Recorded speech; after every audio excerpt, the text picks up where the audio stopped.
Bonjour, je suis novice dans tout ce qui est vidéo, mais je me suis toujours un jour promis que je ferais cette vidéo pour toi ou quelqu'un que tu connais à qui c'est arrivé. Mais vraiment, c'est important pour moi d'expliquer comment on se sent quand on perd un enfant. Euh, Moi, je vais parler de mon cas, je vais parler de la perte de mon enfant utérin. Euh, voilà, je sais que moi j'ai cherché longtemps quand ça m'est arrivé une vidéo. Je cherchais un peu de soutien, un peu avec qui une personne s'est déjà, l'histoire s'est déjà produite. Et j'ai eu beaucoup de mal à trouver, même pas trouvé sur le moment. Donc voilà, je voulais faire cette vidéo pour expliquer soit à toi à qui ça vient d'arriver et tu es perdu, ou alors quelqu'un de ta famille qui sait pas comment parler, qui sait pas comment t'approcher. Voilà, c'était très important pour moi de le faire. Donc moi, mon histoire, cette terrible histoire a commencé au mois d'avril 2021. Pour la petite histoire, j'ai 25 ans à l'époque. Je travaille dans l'entreprise familiale. J'ai une petite sœur et une grande sœur, et j'ai ma grande sœur qui est enceinte en même temps que moi. 5 jours d'écart au niveau de la date d'accouchement. Donc, juste à temps que nous perdons notre fille, c'est super. C'est super d'avoir sa grossesse en même temps que sa grande sœur. Et puis, entre conseils, on se comprend, les douleurs, pas les douleurs. Donc ça, c'est super. Et avril 2021, c'est Pâques à ce moment-là. Euh, on décide d'aller avec mon mari à Nantes voir ma grande sœur parce que actuellement on est en plein confinement presque. Oui, confinement il me semble. Donc on se dit que la date de ma sœur d'accouchement c'est le 20 avril et moi le 25. Donc on se dit que c'est la dernière fois. La dernière fois qu'on se voit, on est le 4-5 avril. Et on part à Nantes. On part à Nantes un matin. Moi, je suis toujours excitée. Trop hâte. Trop hâte de retrouver ma sœur. On prend la route, 1h30, on arrive là-bas. Et puis, on passe la super journée. Et là, le soir, je me couche, mais sans avoir trop senti la petite bouger. Et puis, je me dis, bof, avec la route, le stress, j'ai pas fait attention, quoi. Et puis, je passe une nuit pourrie. Une nuit pourrie à essayer de faire bouger ma fille, essayer de qu'elle me réponde, quoi. Donc, nuit pourrie. Je me réveille en disant à Alexis, mon mari, que j'ai pas dormi, la petite a pas bougé, mais c'est Pâques. Voilà, c'est Pâques, il faut aller cacher les œufs en chocolat dans l'appartement de ma sœur et de mon beau-frère, et puis on y va, quoi. Le show continue. Donc, je retrouve ma soeur le matin, je lui explique qu'elle a pas bougé. Ma soeur me dit, mais t'inquiète pas, tu prends du sucre, tu te mets sur le côté. Ça fonctionne pas. Et puis, on décide d'aller se promener, voir une course de vélo, et puis j'ai une pêche d'enfer. J'ai une pêche d'enfer, pourtant je suis dans mon 9e mois à 20 jours d'accoucher. J'ai une pêche d'enfer, je rigole même en me moquant de ma soeur en lui disant qu'elle avance pas, qu'elle est à la traîne, et puis le week-end se termine comme ça. On rentre à Nantes, de Nantes, on rentre sur, voilà, nous on habite Saumur. Et puis, on arrive à Saumur, et puis mon mari avait son petit garçon avec nous, et je lui dis, écoute, on va coucher le petit, et puis je vais à l'hôpital. Voilà, je lui dis, je vais prendre une douche, je prends soin de moi, et je vais à l'hôpital. On mange, le petit se couche, je vais prendre ma douche, et je dis quelque chose, je dis cette phrase que je ne dis jamais. Si jamais il y a quoi que ce soit, il y a ma petite sœur qui est là pour venir garder Enzo. Je ne dis jamais ça. Ma petite sœur n'aime pas les enfants. Donc compliqué. Et puis je pars. Je pars toute seule parce que du coup, sinon, on peut pas laisser le petit tout seul. Donc je monte à l'hôpital.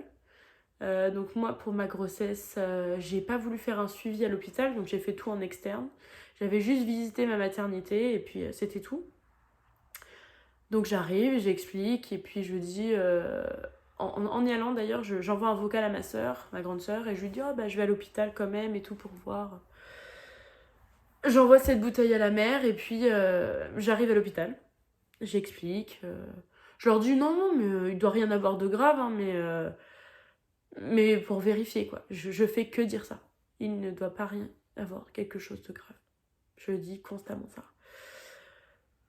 On arrive et puis bah, j'arrive toute seule et puis elle me fait un monitoring. Je n'avais jamais fait de monitoring avant. Ma sage-femme faisait toujours des petites...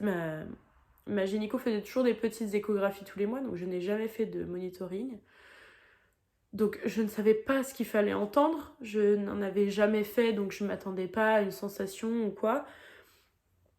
Et puis elle me dit bah, on n'entend rien au monitoring, on va faire une petite échographie. Donc on change de salle, on se rhabille, machin.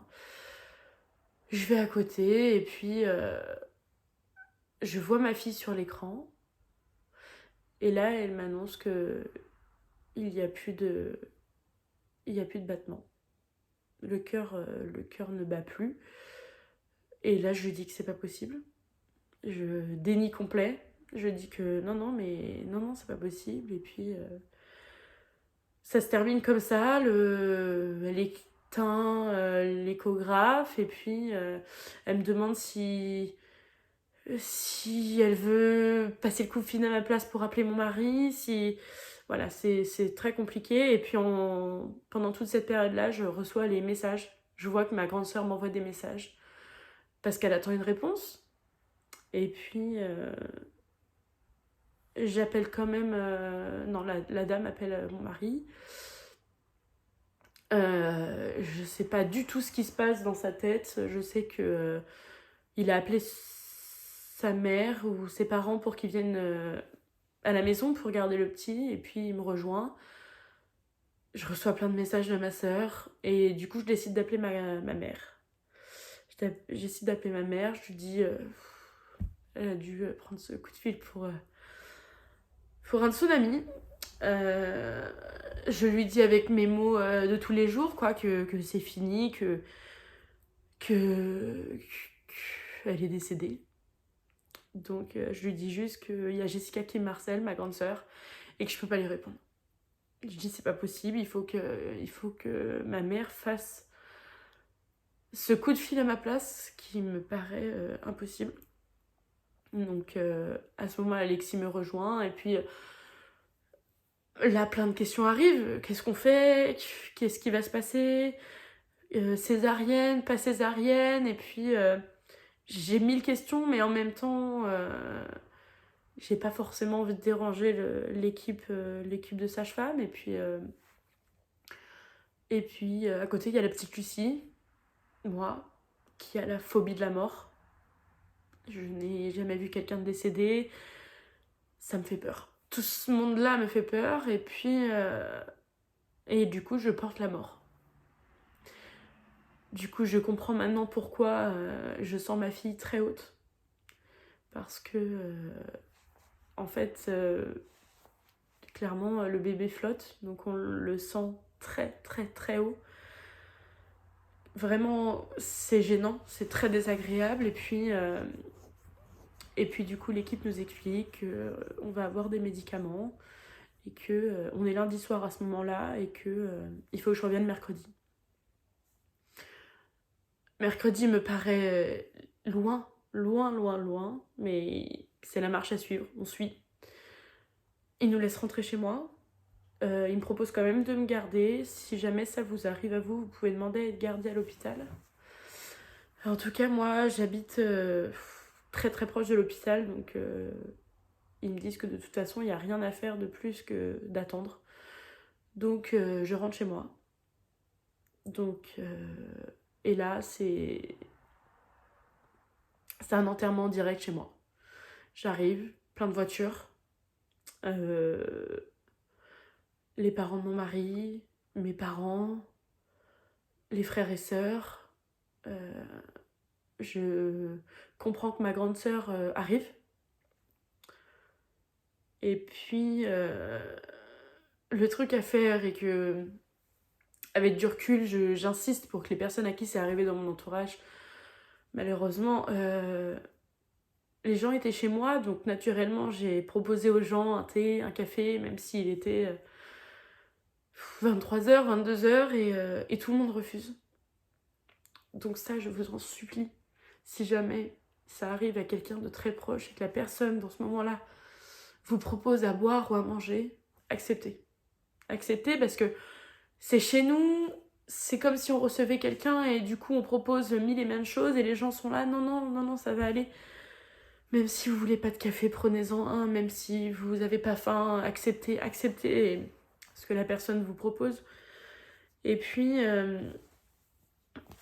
la soirée continue, et puis à un moment donné les gens partent, ma soeur arrive, et puis ouais, les gens partent. On se retrouve dans notre lit, avec ce bébé, mais qui est plus là en même temps. Et puis la nuit se passe. Pour moi, pas de cauchemar. Après, non, pas de cauchemar. Le lendemain, on se réveille, le petit se lève, et puis il insiste pour faire un bisou à sa sœur, comme il fait depuis 9 mois. Donc, on dit ok. Le mardi se passe, je me lève de bonne heure, et puis j'étais déjà suivie par ma psy, donc j'appelle ma psy, je crois qu'il était 7h. Et sur le coup, elle me reconnaît pas parce que j'y suis pas allée à ce moment-là, depuis 3 mois. Du coup, elle me rappelle et elle me dit, mais je comprends pas, madame. Et du coup, je lui dis, c'est Lucie. Et là, du coup, je lui explique vite fait. Donc, je cours au cabinet chez elle, elle me prend en urgence. Donc, à ce moment-là, je suis toujours enceinte.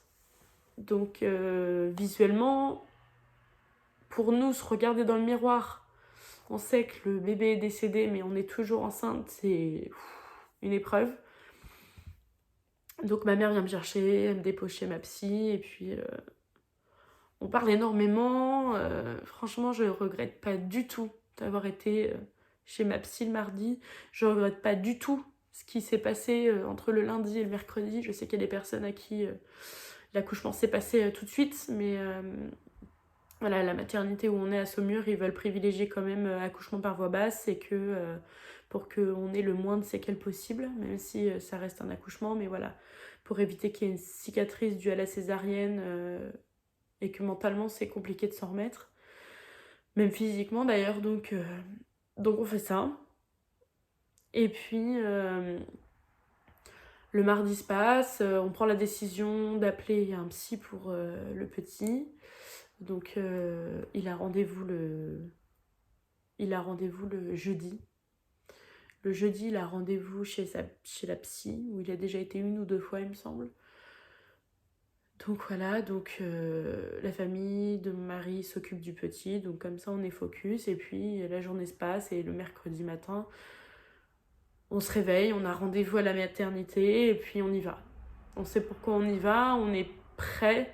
C'est dur à dire, mais on est prêt. Donc voilà, il nous explique le protocole et que ça va être par médicaments au niveau de l'utérus, quoi. Et puis, il n'y a plus qu'à attendre.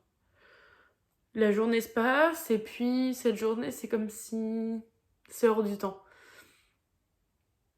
On a eu le temps d'encaisser entre l'annonce du lundi et le mercredi matin. Et puis voilà, on regarde sur Netflix, je sais plus, Gad Elmaleh ou Franck Dubosc, des choses drôles, et puis il se passe rien. À un moment donné, je fais une réaction. 42 fièvre, j'avais très très froid, 2 couettes par-dessus, très froid. Et puis moi, il faut savoir que pendant toute ma grossesse, j'étais partie sur un accouchement naturel, je voulais pas de césarienne, je voulais pas de péridurale, vraiment rien. Donc on arrive, il me semble, 18h, quelque chose comme ça, et la sage-femme de la journée adorable nous dit qu'elle doit partir. Donc ça m'embête un peu parce que quand on a un lien avec une sage-femme, c'est vrai que c'est Ça s'explique pas, c'est comme ça. Donc voilà, mais on sait qu'elle revient le lendemain, donc ça c'est cool. Et puis on va en salle d'accouchement, et puis toujours très très froid. Et puis l'anesthésiste arrive et me dit que on peut pas faire de péridurale. Je fais une allergie, une réaction, j'ai de la température, donc je peux pas avoir de péridurale. Donc là, dans ma tête, j'étais trop contente, moi. Je n'en voulais pas dès le début, donc soulagée, pas de péridurale. Donc il me propose quand même de la morphine, que c'est à moi de gérer le dosage. Donc on part là-dessus, et pendant 18, 19, 20, ouais, 2 heures. 2 heures, je m'endors, je me réveille, j'ai mal, des contractions, je remets de la morphine, je me rendors. C'est à ce moment-là, j'en veux un peu à mon mari qui était là, mais sans être là. Après, je sais très bien que c'est un moment où on peut se fier qu'à nous, quoi. La douleur, c'est nous, voilà, c'est compliqué pour les hommes de trouver leur place, mais c'est vrai que là, c'était vraiment...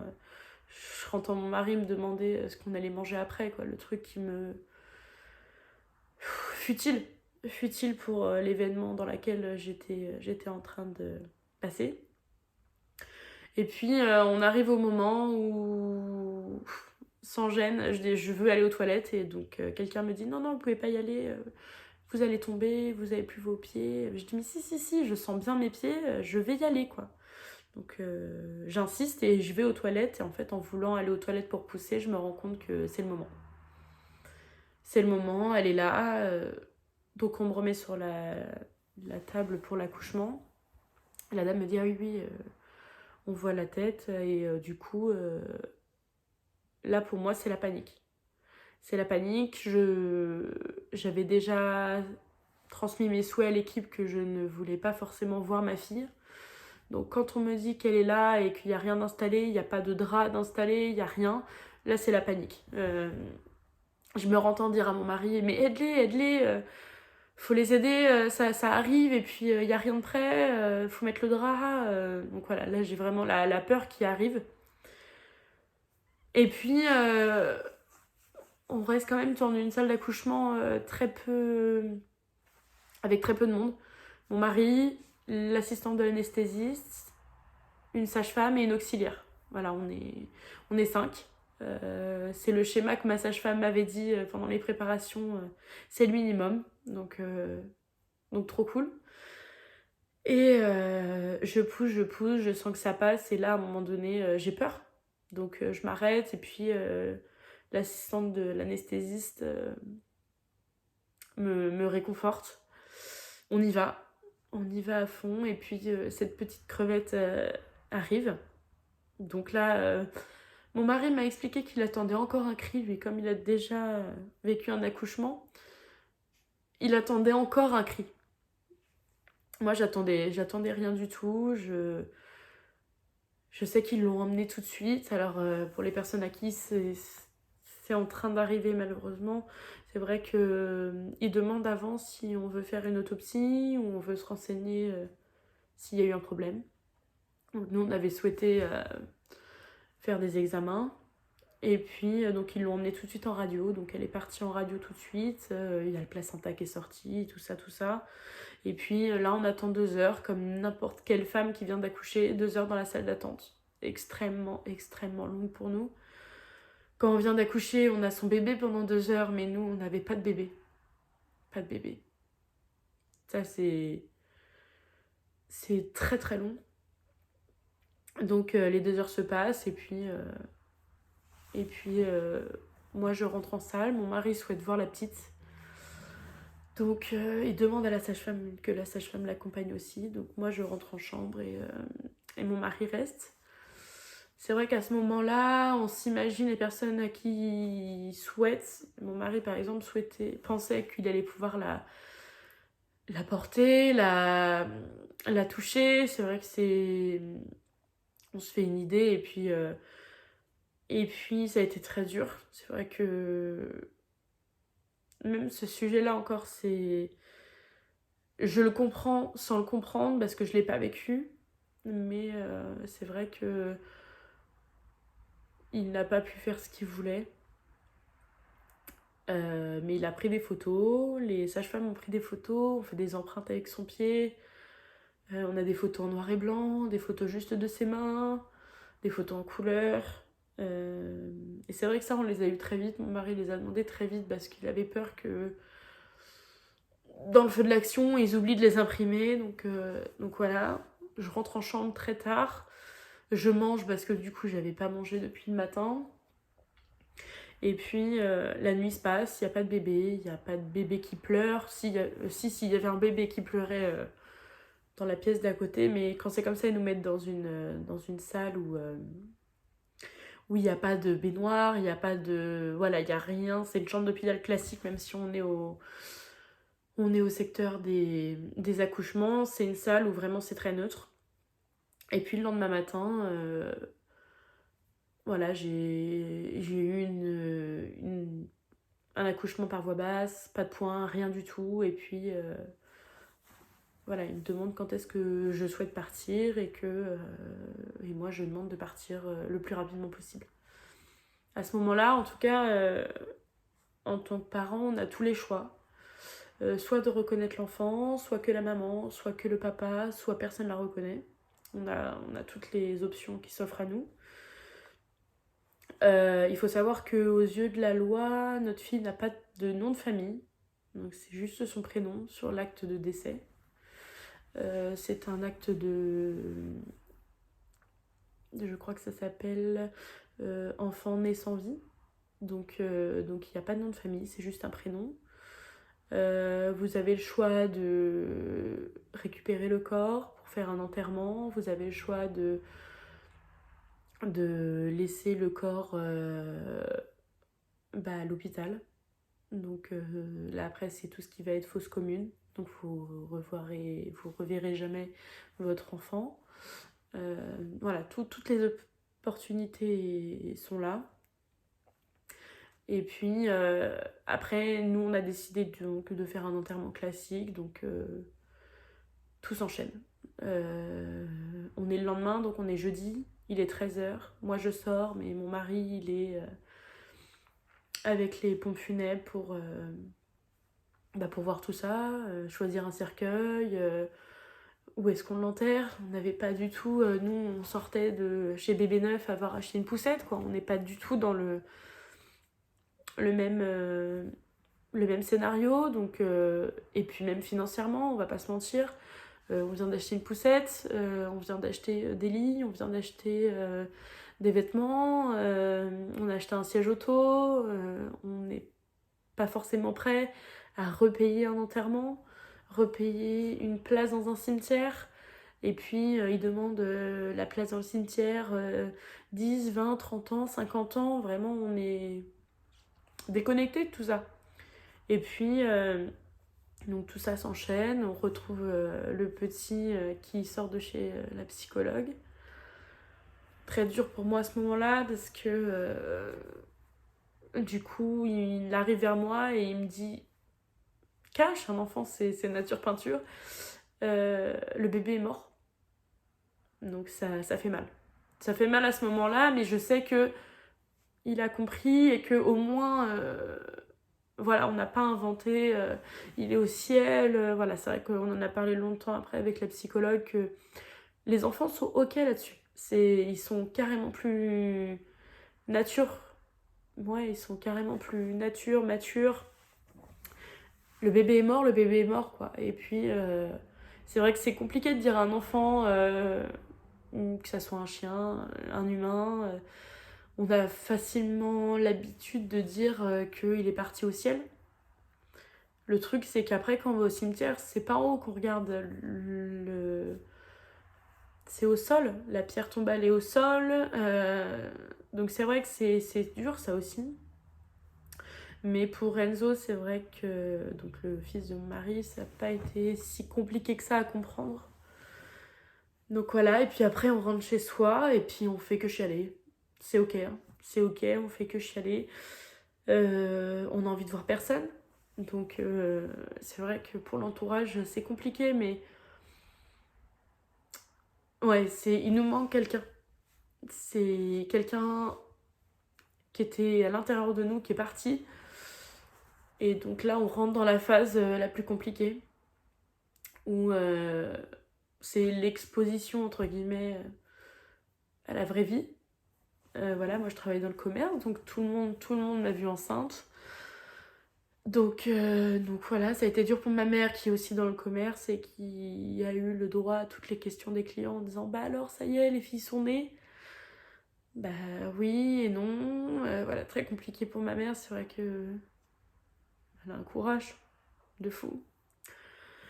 Donc ça, et puis là on se rend compte qu'il y a des gens qui comprennent pas, il y a des gens qui comprennent, il y a des gens qui insistent. On est déçus par certaines personnes, on est choqué dans le bon sens d'autres personnes.